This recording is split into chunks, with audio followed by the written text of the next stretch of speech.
Hello दोस्तों, आप सभी का हमारे यूट्यूब चैनल पर बहुत बहुत स्वागत है। दोस्तों, आज की क्लास में हम पासे से संबंधित प्रश्नों को हल करने वाले हैं, जो कि कम्पिटिटिव एग्जाम में बहुत ही पूछा जाता है। चलिए दोस्तों, शुरू करते हैं। हम जानते हैं पासा एक प्रकार का घन होता है और घन में छह फलक होते हैं, यानी कि छह सतह होती हैं। और छह सतह होती हैं, छह सतहों के नाम यहाँ पर दिया गया है: E F G H, B C F E, C D G F, A H E B, A B C D, A D G H. प्रत्येक सतह मिनिमम 4 सतह से सटी होती है। जैसे ये मान लो घन है, इसका जो ये वाला भाग है सामने वाला, ऊपर वाले से भी सटा है, साइड वाले से भी सटा है, और नीचे वाले से भी सटा है, और इसके बगल वाली साइड से भी सटा है। यानी कि घन का जो प्रत्येक सतह होती है अपनी बगल 4 सतह से सटी होती है। इस अध्याय में 5 प्रकार के प्रश्न पूछे जाते हैं। पहला है, जब एक पासे की केवल एक ही स्थिति दी जाती है, यानी कि केवल एक ही चित्र दिया जाता है। दूसरा है, जब एक पासे की केवल 2 स्थितियां दी जाती है, जब 2 स्थिति दी जाएगी तो 2 चित्र दिया जाएगा। तीसरा है, जब एक पासे की 2 से अधिक स्थितियां दी जाएगी, 2 से अधिक स्थितियां जब दी जाएगी तो 2 से अधिक चित्र भी दिया जाएगा। और चौथा है, जब पासे को खोल कर दिया जाता है, यानी कि जब पासे को उसको खोल कर दिया जाता है, उसको बंद बॉक्स बनाया जाता है, तो उसके संबंध में पूछा जाता है प्रश्न। पांचवा है, भाषा पर आधारित प्रश्न। इस 5 प्रकार के प्रश्न को पूछा जाता है। और हम जानते हैं पासा 2 प्रकार का होता है, एक मानक पासा होता है, एक हमारा साधारण पासा होता है। मानक पासा क्या होता है? जो लूडो का पासा होता है, एक प्रकार का मानक पासा होता है। इसमें क्या होता है कि आमने सामने मतलब विपरीत फलकों पर जो अंक अंकित रहता है उनका योगफल हमेशा 7 होता है। यदि 2 विपरीत सतहों का योग 7 हो तो उसे मानक पासा कहते हैं। यानी कि अगर 1 है तो 1 के विपरीत 6 होगा, 2 है तो 2 के विपरीत 5 होगा, 3 है 3 के विपरीत 4 होगा। यानी कि विपरीत फलकों के अंकों का योगफल हमेशा 7 होना चाहिए, उसे मानक पासा बोला जाता है। और जब यही विपरीत फलकों के अंकों का योगफल 7 नहीं होता है, उसको बोला जाता है साधारण पासा। इसमें लिखा है, यदि किन्हीं भी 2 निकटवर्ती सतहों का योग 7 हो या पासा मानक ना हो तो उस पासे को साधारण पासा बोला जाता है। पासा में हम विपरीत सतहों को निर्धारित नहीं कर सकते हैं। साधारण जो पासा होता है उसके विपरीत फलकों का योगफल 7 नहीं होता है, इसलिए हम उसका निर्धारण नहीं कर सकते हैं। क्योंकि यहाँ पर लिखा है 4 और यहाँ पर लिखा है 3। अगर यहाँ 4 है, यहाँ 3 है, ये हम जानते हैं ये दोनों विपरीत भी नहीं है। और ऊपरी ही सतह का योगफल जब 7 हो गया तो यानी कि 3 के विपरीत 4 तो होगा नहीं। तो ये साधारण पासा हो गया एक प्रकार से, क्योंकि इसके ऊपरी सतह का योगफल ही 7 हो गया, तो इसको हम साधारण पासा कहेंगे। हम इस पासे को केवल संभावना के आधार पर हल कर सकते हैं। हम जानते हैं इसके ऊपरी सतह 2 है, यहाँ पर 3, यहाँ पर 4, बचा 3 सतह और कौन सा? 1, 5 और 6। यानी कि हम बोल सकते हैं, अगर इसके बोला जाए 2 के विपरीत कौन सी सतह है, तो 2 के विपरीत 3 सतह संभव है। या तो हो सकता है 1 हो, या तो हो सकता है 5 हो, या तो हो सकता है 6 हो। 3, 4 तो होगा नहीं, क्योंकि 3, 4 इसकी साइड में दिया गया है, तो इसके विपरीत 3 सतह हो सकती हैं। अगर इस प्रकार से पूछा जाए 3 की विपरीत कौन सी सतह होगी, तो यहाँ भी 3 स्थितियां संभव है, वही 1, 5 और 6। 4 के पीछे पूछा जाए कौन सी सतह होगी, तो यहाँ भी 3 स्थितियां संभव है, 1, 5 और 6। इसमें दिया गया है जैसे 2, 3, 4 के विपरीत 1, 5 और 6 है। यहाँ है 2, यहाँ है 3, यहाँ है 2, यहाँ है 3 और यहाँ है 4। यानी कि इन तीनों के विपरीत कौन कौन सतह हो सकती है? या तो 1 होगी, या तो 5 होगी, या तो 6 होगी। इनमें से और कोई सतह नहीं बन सकती। अगर इससे पूछा जाए 2 के विपरीत 3 सतह संभव है, कुछ भी हो सकता है तीनों में से। और 3 के विपरीत तीनों में से कुछ भी हो सकता है, उसी प्रकार 4 के विपरीत तीनों में से कुछ भी हो सकता है। अब पूछा गया 1 के विपरीत क्या होगा। अब इसमें 1 तो दिया नहीं गया है, ऊपर दिया गया है 2, 3, 4। यानी कि 1 के विपरीत क्या संभव है? 2, 3, 4 कुछ भी हो सकता है। वैसे 5 के विपरीत 2, 3, 4 कुछ भी हो सकता है। उसी प्रकार 6 के विपरीत भी 2, 3, 4 कुछ भी हो सकता है, क्योंकि ना तो इसमें 1 दिया गया, ना तो 5 दिया गया, ना तो 6 दिया गया। अब हम किसके विपरीत कौन सी सतह मान लें? यानी कि इसमें 3 संभावना प्रकट की जाती हैं। इसी प्रकार से हमारा अगला क्वेश्चन है, 1, 2, 6 दिया गया है। यह एक साधारण पासा है, क्योंकि 6, 1, 7 इसके ऊपरी सतह पर ही 6 और 1, 7 दे दिया गया है। 1 का विपरीत 6 नहीं है। अगर 1 का विपरीत 6 होता तो मानक पासा हमारा बन जाता, लेकिन ऊपरी सतह पे ही इसका योगफल 7 आ गया, यानी कि एक साधारण पासा है। अब इसमें पूछा जाए, अगर 1 के विपरीत क्या होगा, तो जितनी सतह दिखाई दे रही है उसी को छोड़ के जितनी सतह बच रही हैं वही तीनों संभावनाएं हो सकती हैं। जैसे 1, 2, 6 दिया गया है, बचा कौन सा? 4, 5 और 3। यानी कि 1 के विपरीत क्या हो सकता है? चाहे 3 हो, 4 हो या 5, कुछ भी हो सकता है। 2 के विपरीत क्या हो सकता है? 3, 4, 5 कुछ भी हो सकता है। इसी प्रकार 6 के विपरीत 1, 6 के विपरीत क्या हो सकता है? 3, 4, 5, इन तीनों में से कुछ भी हो सकता है। अगर पूछा जाए 4 के विपरीत क्या होगा, और 4 इसमें दिया गया नहीं है, यानी कि हम ये नहीं जान सकते कि किसके अपोजिट 4 है। तो ये हम कह सकते हैं कि 4 के विपरीत हो सकता है 1 हो सकता है 2 हो सकता है 6 हो, यानी कि 4 के विपरीत 1, 2, 6 कुछ भी हो सकता है। इसी प्रकार से 5 के भी विपरीत 1, 2, 6 में से कुछ भी हो सकता है। आशा करता हूँ आप लोगों को समझ में आया होगा। अगला क्वेश्चन करते हैं।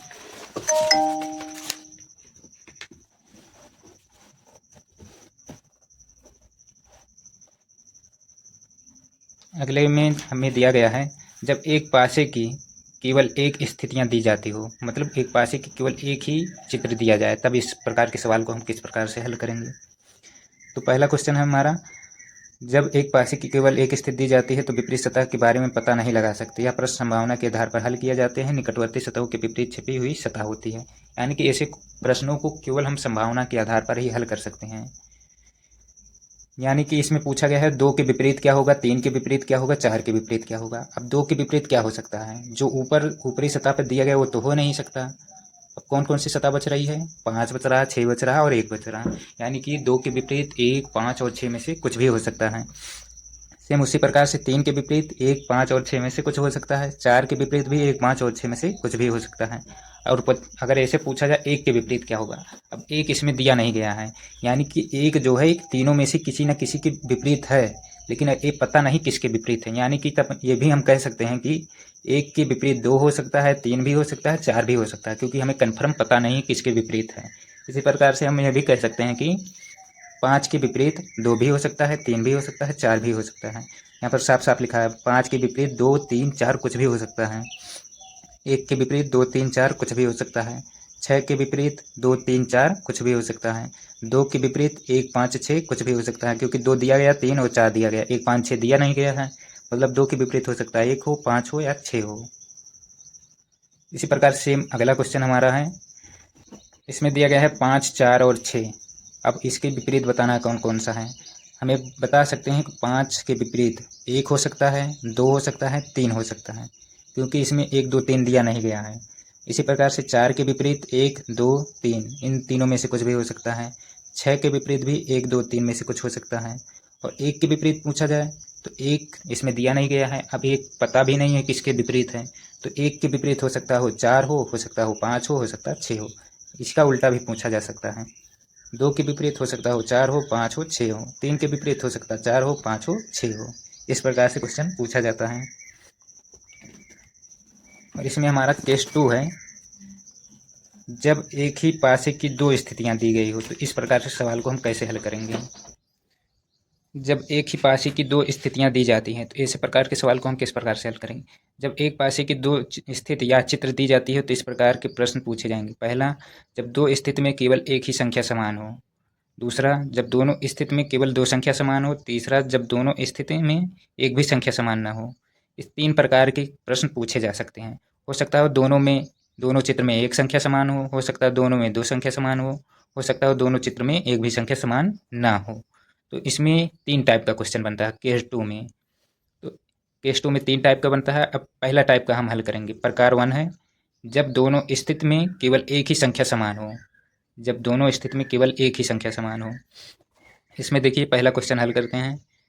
2 चित्र दिया गया, दोनों में केवल एक ही संख्या समान है। इसमें 1, 3, 5 दिया गया, इसमें 2, 3, 4 दिया गया। यानी कि जो 3 है यहाँ भी है, इसमें भी है, एक ही संख्या समान है।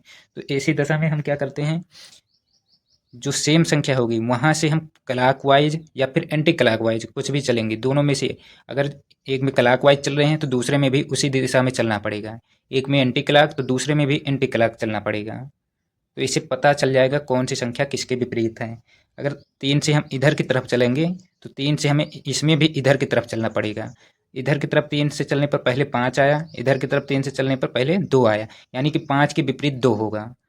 जो जिससे मिले वही हो जाता है उसके विपरीत। 3 के बाद 5 आया, यहाँ 3 के बाद 2 आया, यानी कि 5 के विपरीत 2 हो जाएगा यहाँ पर। अब 5 के बाद आएंगे 1 पर और इसमें 2 के बाद आएंगे 4 पर, यानी कि 1 के विपरीत 4 होगा। इसमें पूछा गया 1 के विपरीत क्या है, यानी कि 1 के विपरीत हमारा क्या है, 4 है। हमारा आंसर है 4। इसमें साफ साफ दिया गया है 3 से चला गया 5 पे और इसमें भी 3 से 2 पर है। इसी डायरेक्शन में इधर भी, इसी डायरेक्शन में इधर भी। 3 के बाद 5 आया, 3 के बाद 2 आया, यानी कि 5 के विपरीत 2 होगा। अब 5 से 1 पे चला गया, 2 से 4 पर, यहाँ पर 1 आया, यहाँ पर 4, यानी कि 1 के विपरीत हमारा 4 होगा। इस प्रकार से इसको हम हल कर सकते हैं। इसमें दिया गया दोनों स्थितियों में समान संख्या को लें। पहला चरण है, दूसरा चरण समान संख्या के साथ घड़ी की दिशा में घूमें। दोनों दिशा में आप घूम सकते हैं, एंटी क्लॉक, क्लॉकवाइज, दोनों दिशा में। इसके बाद क्या करना है, उसके बाद चलना है 3 से पहले 5 आया पहले वाले में, फिर 1 आया, और दूसरे चित्र में क्या आया, 3 से 2 आया, फिर 4 आया। तो 3 3 तो उभयनिष्ठ है, कॉमन है, इसको छोड़ देंगे। यहाँ पर 5 आया दूसरे पर, यहाँ पर 2, यानी कि 5 के विपरीत 2 हो गया, फिर 1 आया, 4 आया, 1 के विपरीत हमारा 4 हो गया। तो चरण नंबर 3 यह है कि यहाँ छिपी हुई संख्या 6 समान संख्या 3 के विपरीत होगी। 5 के विपरीत जब 2 हो गया, 1 के विपरीत 4 हो गया, यानी कि 3 के विपरीत क्या होगा, 6 ही तो होगा, सिर्फ 6 ही तो बच रहा है। 1 के विपरीत 4 हो गया, 5 के विपरीत 2 हो गया, 3 के विपरीत 6 हो जाएगा।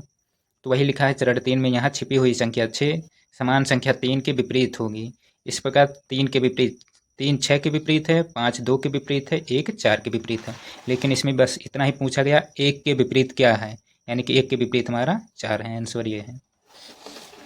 हमारा अगला क्वेश्चन है 10वां। इसमें दिया गया 5 3 4 और 4 2 6। इसमें भी एक संख्या कॉमन है, वो है 4। इसमें भी 4 है, इसमें भी 4 है।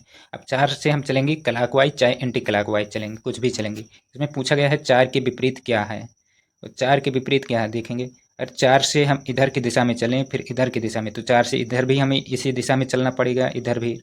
अब 4 से यहाँ पर चलें तो पहले 3 आया, फिर 5 आया, 4 3 5 आया पहले में, दूसरे में 4 के बाद 6, फिर 2, 4 6 2 आया, यानी कि 3 के विपरीत हमारा हो गया 6, और 5 के विपरीत हो गया हमारा 2। तो 4 के विपरीत क्या होगा, एक ही संख्या तो बची 1, यानी कि 4 के विपरीत हमारा क्या हो गया 1। हमारा आंसर आ जाएगा 1, ऑप्शन डी। हमारा अगला क्वेश्चन है 11वां। इसमें भी एक ही संख्या कॉमन है, वो है 6। 6 यहाँ है, 6 यहाँ है। अब 6 से हम एंटी क्लॉक चलेंगे, क्लॉकवाइज चलेंगे। 6 से 2 आएगा पहले, फिर 3, 6 2 3, इसमें भी उसी दिशा में चलेंगे। 6 1 5, 6 1 5, यानी कि 2 के विपरीत 1 हो गया, 3 के विपरीत 5 हो गया। तो कौन सी संख्या बची, सिर्फ 4 ही तो बची, तो 6 के विपरीत 4 हो जाएगा। और पूछा क्या गया है, आकृत 1 के निचली सतह पर कौन सी संख्या होगी। आकृत 1 ये है, 3 के निचली सतह पर, 3 ऊपर है, ऊपर का निचली सतह तो यही तो होगा। 3 के नीचे कौन सी संख्या होगी, तो 3 के विपरीत हमारा आ रहा है 5, यानी कि 3 के निचली सतह पर 5 होगी। हमारा आंसर बी सही है। अगला क्वेश्चन है 12वां। इसमें कौन सी संख्या कॉमन है, इसमें भी 6 कॉमन है। 6 यहाँ पर है, 6 यहाँ पर है। तो 6 से हम क्लॉकवाइज चलेंगे। 6 के बाद हमारा 2 आ गया, फिर 6 2 3, 6 2 3, यहाँ से 6 से क्लॉकवाइज, 6 के बाद 1, फिर 4, 6 1 4, यानी कि 2 के विपरीत हमारा हो गया 1, 3 के विपरीत हो गया हमारा 4। तो 6 के विपरीत क्या होगा, सिर्फ 5 ही तो बच रहा है, 6 के विपरीत हमारा 5 हो जाएगा। निम्न में से कौन सा विकल्प सही है, कौन सी इसमें से संख्या मतलब कौन सा ऐसा आकृति है जो सही है, इस प्रकार के मतलब रूपों को संभव बनाती है। तो इसमें हम देख रहे हैं कि 6 के विपरीत 5 है, तो 6 और 5 एक साथ तो आ नहीं सकता, क्योंकि 6 के विपरीत हमारा 5 आया है। और इसमें देखते हैं तो 3 के विपरीत हमारा 4 आया है, 3 और 4 विपरीत है, तो 3 और 4 एक साथ नहीं आ सकता। कभी भी विपरीत सतह एक साथ नहीं दिखाई दे सकती हैं। कोई भी पासा हो, अगर दो सतह विपरीत है तो दोनों एक साथ कभी नहीं दिखाई दे सकती हैं। तो वैसे इसमें 3 के विपरीत जब 4 है तो 3 4 कैसे दिखाई देगा, यानी कि ये ऑप्शन गलत है। और 6 के विपरीत हमारा 5 है, 6 5 कैसे दिखाई देगा, ये भी हमारा गलत हो गया। अब तीसरा है 1 और 2, और 1 2 विपरीत सतह है, ये भी दोनों दिखाई दे रहा है, मतलब ये भी हमारा गलत है। तो कौन सा ऑप्शन हमारा सही है, डी वाला, यानी कि 2 के विपरीत 1 है, वो भी नहीं दिख रहा है। 3 के विपरीत 4 है, वो भी नहीं दिख रहा। 5 के विपरीत 6 है, वो भी नहीं दिख रहा। यानी कि हमारा कौन सा ऑप्शन सही है, डी वाला। कोई भी पासा हो, दो विपरीत सतहें एक साथ कभी भी नहीं दिखाई दे सकती हैं। अगला क्वेश्चन हमारा है, इसमें साफ साफ लिखा है, दो विपरीत सतह ना तो कभी एक साथ दिख सकती हैं और ना ही कभी एक साथ छिप सकती हैं। दो विपरीत सतह कोई भी पासा हो, ना तो कभी एक साथ दिखेंगी और ना ही कभी एक साथ छिपेंगी। चलिए अगला क्वेश्चन करते हैं। क्वेश्चन नंबर 13 हमारा है, A E F E D B, इसमें क्या कॉमन है, ई कॉमन है। ई से हम क्लॉकवाइज चलेंगे, ई के बाद हमारा एफ आएगा, एफ के बाद ए, ई एफ ए पहले आकृति में हो गया, दूसरे में ई से डी आ गया, डी से बी, यानी कि ई डी बी। अब हमारा एफ के विपरीत डी हो गया, ए के विपरीत बी हो गया, तो बचा कौन सा अक्षर? सी, यानी कि ई के विपरीत हमारा क्या हो गया? सी। अब देखेंगे कौन सा चित्र इसमें से सही है। ई सी डी, ई सी डी, ई के विपरीत हमारा सी है, तो ई और सी एक साथ दिखाई नहीं दे सकते हैं, क्योंकि विपरीत सतह एक साथ कभी भी नहीं दिख सकती हैं। पहला ऑप्शन गलत हो गया। दूसरा है F D E, F D E, F के विपरीत डी हमारा है, तो यानी कि विपरीत सतह कभी सेम मतलब सेम सतह दिखाई नहीं दे सकती, ये भी हमारा गलत हो गया। अब ऑप्शन सी पे चलते हैं। B D C, B D C, B के विपरीत ए है, डी के विपरीत एफ है, सी के विपरीत ई है, यानी कि तीनों की विपरीत सतह दिखाई नहीं दे रही, यानी कि ऑप्शन हमारा सी सही है। अगर चौथे पे हम जाएंगे A E B, A E B, A B विपरीत सतह है जबकि दोनों दिखाई दे रहा है, यानी कि ये ऑप्शन हमारा गलत है। कौन सा ऑप्शन सही है? सी वाला हमारा ऑप्शन सही है। कोई भी पासा हो, दो विपरीत सतह एक साथ ना तो कभी दिखाई दे सकती हैं, ना तो एक साथ छिप सकती हैं। क्वेश्चन नंबर हमारा 14 है, प्रश्न चिन्ह के स्थान पर क्या आएगा? प्रश्न चिन्ह के स्थान पर क्या आएगा? दो स्थितियां दी गई है, इसमें 3 कॉमन है, यहाँ भी 3 कॉमन है। अब 3 से हम क्लॉकवाइज चलेंगे, 3 से 5 आएगा, 5 से 2, 3 5 2 हो गया, 3 से क्लॉकवाइज 1 फिर 4, 3 1 4 हो गया, यानी कि 5 के विपरीत हमारा आ गया 1, 2 के विपरीत आ गया हमारा 4, तो बचा कौन सी संख्या? 6, तो 3 के विपरीत क्या हो जाएगा? 6। अब यहाँ पर कौन सी संख्या आएगी ये बताना है। अब इसमें हम अगर विकल्प के हिसाब से चलें तो अगर यहाँ पर 3 लिख दें तो क्या होगा? 3 6 के विपरीत है, तो 3 यहाँ पर हो नहीं सकता। दूसरा ऑप्शन है 6, 6 पहले से आया है तो 6 यहाँ पर हो नहीं सकता। तीसरा ऑप्शन हमारा 2 है, तो 2 यहाँ पर हो नहीं सकता क्योंकि 2 4 के विपरीत है, वो विपरीत सतह दिखाई नहीं दे सकती, यानी कि ऑप्शन हमारा कौन सा सही है? डी, यहाँ पर एक ही होगा, क्योंकि 2 अगर लिखेंगे तो 2 4 विपरीत सतह है जो कि एक साथ दिखाई नहीं दे सकती। 6 लिख नहीं सकते क्योंकि 6 पहले से आया है, और 3 यहाँ पर लिख नहीं सकते क्योंकि 3 और 6 विपरीत सतह एक साथ दिखाई नहीं दे सकती। तो हमारा ऑप्शन कौन सा बचा? ये डी, डी यानी कि 1 यहाँ पर आएगा। कुछ क्वेश्चन ऐसे होते हैं जिनको विकल्प के हिसाब से किया जाता है, उसको लगाना कठिन होता है, यहाँ पर विकल्प मेथड लगाना पड़ेगा।